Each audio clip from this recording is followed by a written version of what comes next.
shqyrtimin e shtuar në Republikën e Shqipërisë, shqyrtimin e parim.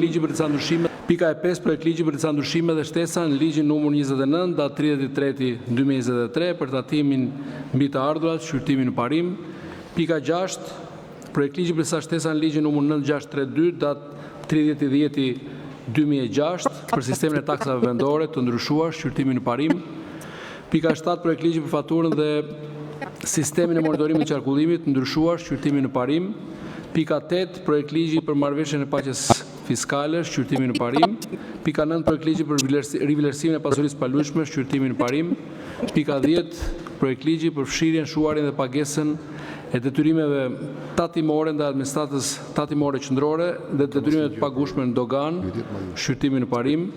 Pika 11 projekt ligji për buxhetin e vitit 2026, shqyrtimin e parim. Dhe pika e 12 diskutime për çështje jashtë rendit ditës. Fillojmë me çështjet sipas rendit ditës. Pika e parë është miratim për verbalit seancë plenare datës 6/11/2025. Për verbalin e keni marrë rrugë elektronike, nëse nuk ka vërejtje. Zoti Boçi, vërejtje për verbalin?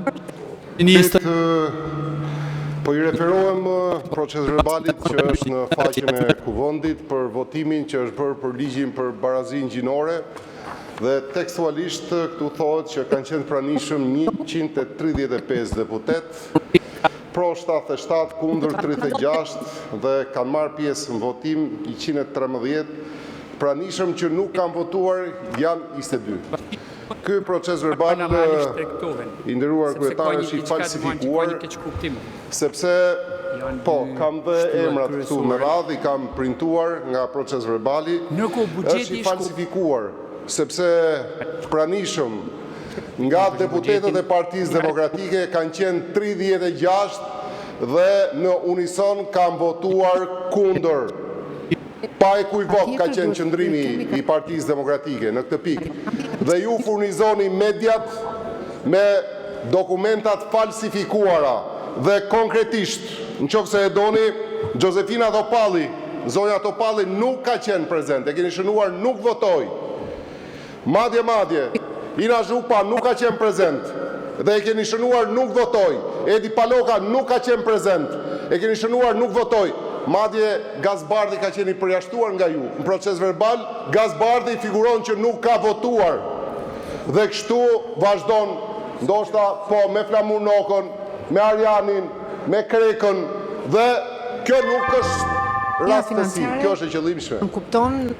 Unë nuk e di sa herë ka ndodhur kjo histori. Po autonomia nuk është thotë që autonomia ka dhe kreditet që me një spital dhe për të dhënë deri edhe mënyrën se si do të pranoj specializohen nesër. Ndërseni mediat tuaja ju dhe sulmojnë Partinë Demokratike. Jo, kemi qenë në unison, thash pa ekuivok kundër këtij ligji, pavarësisht rrugëve që përdoret. Dhe ka një gjë tjetër.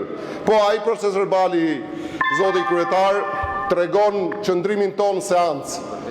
Fjalët që themi, te kalimet që bëjmë, dhe unë aty nuk pash as një fjalë zotit Berisha që te kaloj fjalorin apo qëndrimin e tij, ndaj cilit ju morët një vendim për ta përjashtuar nga seanca.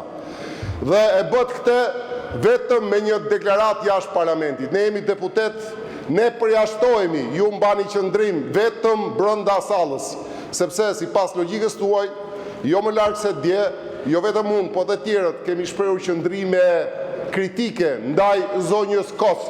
Do na përjashtoni ju sot ne se e kemi bërë. Ta dim se ju keni pre fjalën e lirë këtu. Faleminderit, zoti Boçi. Faleminderit. Në fakt kjo pikë është për proces verbalin e seancës plenare, ju referuat proces verbalit të procesit votimit, i cili natyrisht gjenerohet, ju lutem, gjenerohet nga sistemi elektronik. Votimi për projekt ligjin cilit i referohen ka qenë votim i hapur me elektronik. Ka vetëm një gjë racionale që vlen të theksohet nga fjala juaj. Nëse kartën e linit vendosur e lini brenda, atëre rezulton që jeni prezent. Kështu që ju lutem për të mos e keq informuar sistemin, ju lutem hiqeni kartën kur nuk jeni prezent. Dhe votimi kundër nuk bëhet me mendje, por bëhet me shtypje butoni. Sistemi është elektronik, procesverbali gjenerohet nga sistemi. Nëse pretendimet pastaj shkojnë në falsifikim sistemi e tjera, nuk janë diskutime që bëhen në këtë sallë. Faleminderit, miratohet procesverbali. Kalojmë tek njoftimet. Ju njoftoj se në kuvent janë depozituar 3 nisma nga Këshilli i Ministrave, 31 nisma nga deputet. Titujt e çështjeve depozituara i gjeni në sistem në sallë, ndërsa materialet në faqen e kuventit. Ju njoftoj se me urdhrin numër 35 datë 18/11/2025 kam urdhëruar ngritjen e grupit vullnetar parlamentar Miqtë e Fëmijëve. Qëllimi që synon ky grup është të nxit nisma dhe veprime shtetërore në mbështetje dhe mbrojtje të drejtave të fëmijëve në Republikën e Shqipërisë. Grupi vullnetar do të jetë i përbërë nga 24 deputet. Ju njoftoj se në datën 17/11/2025 u mblodh konferenca e kryetarëve, e cila mori në shqyrtim kërkesën nga një grup deputetësh Partisë Demokratike për zhvillimin e mocionit me debat mbi mungesën e caktimit minimumit jetik, si dhe hapat konkrete që janë ndërmarrë për miratimin e minimumit jetik në Shqipëri. Në konferencën e kryetarëve nuk u arrit mirëkuptim për shqyrtimin e kërkesës për mocion me debat. Në bazë të nenin 98.2 e rregullores kuvendit, i kërkoj kuvendit të vendos me votim të hapur për zhvillimin e mocionit për debat, pasi të dëgjojmë një folës pro dhe një folës kundër për jo më shumë se 10 minuta, kush e do fjalën për kërkesën për mocion. Zonja Tabaku, 10 minuta.